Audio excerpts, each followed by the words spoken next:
I'm in awe of anyone who farms. Both sets of my grandparents were farmers. My parents grew up on farms, but my siblings and I did not. While I know very little about farming, I'm fairly confident that a lot has changed from the time my grandparents farmed to farming in today's society. When I hear you share some stories growing up on the farm, it sounds like a very satisfying and wonderful and at times very hard life. When it comes to farming, I believe you have to have a lot of trust and faith. Trust that it will rain, but not too much or too little. Trust that the sun will show up, but not too much or too little. Trust that the soil will be just right and that crops will grow. And the list of trust can go on and on. Our scripture passage today speaks a little bit about that kind of trust. The events in our scripture take place during a time when Jesus gained some solid momentum. Jesus has healed, eaten with questionable people in society, confronted theological issues on multiple occasions. In our scripture, Jesus is teaching, and he does so in his preferred form, which is a parable. A parable is a story, but it's more than just a story. It's a story within a story.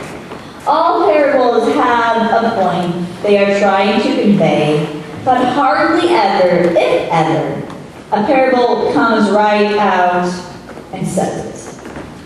There's no mass production of documents during Jesus' day. Very few people knew how to read, and few knew how to write. So if anything was going to be told and remembered, then it best be in the form of a story with relatable images that could easily be conveyed. The parable that Jesus tells is the first one in a line of several parables that would follow in the Gospel of Mark. The parable in our scripture passage is a very familiar one, like Tom said. It's the parable of the sower. Our scripture starts off with Jesus, like most times, having a crowd of people around him. As the crowd keeps growing and growing, Jesus gets in a boat so that those in the crowd are able to see and hear him better. Jesus wants them to listen because what he's about to say is so very important. Jesus teaches those in the crowd many things through parables. We don't know all the parables that Jesus told the people in the crowd, but the parable that is specifically mentioned in our scripture is that parable of the sower. A sower goes out to sow, as the parable starts, and throws seed on various types of landscape, a path, some rocky ground, thorns, and good soil. All the seeds that fall on those particular landscapes meet their peculiar demise. The seed that fell on the path was eaten by birds. The seed that fell on rocky ground could not develop a sufficient root system, and the sun scorched it. The seed that fell on the thorns grew, but also the plants grew at the same time, so the thorns choked the seed from really flourishing.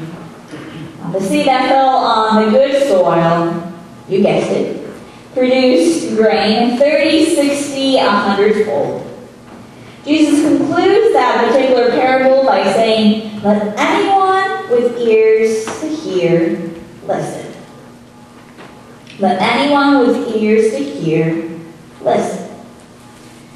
Just like anything that has been taken out of this context, we lose a little bit of the power and the importance of this message because our culture and the culture and our lives are not the same as the ones that this scripture was written for and written in.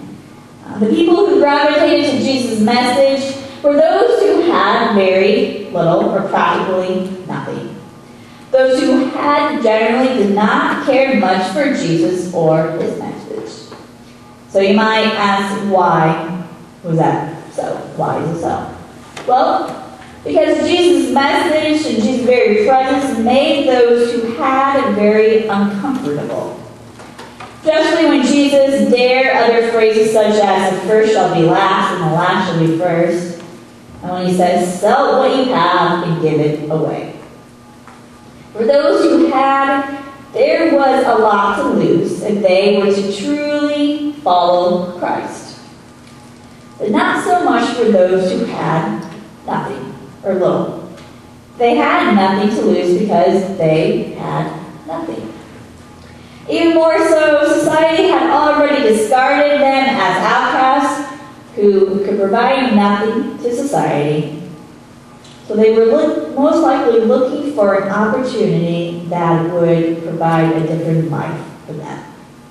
That message came from Jesus. For them, and Jesus' message and presence was very breathtaking. Now, I've read this particular parable numerous times, but it wasn't until a few months ago when this parable came up as one of the lectionary passages that my whole perspective of this parable changed. I can thank Facebook and my many clergy friends for that. When reading this parable in the past, I focused just really on the different kinds of landscape that the seeds fell on, and how we need to do our very best to be that good soil that produces good grain and good fruit. And that's important. At the same time, there's a great image in this parable that we forget if we solely concentrate on the soil. We forget all about the sower. The sower in our parable is very interesting. It's why I believe that the sower in our parable is supposed to represent God.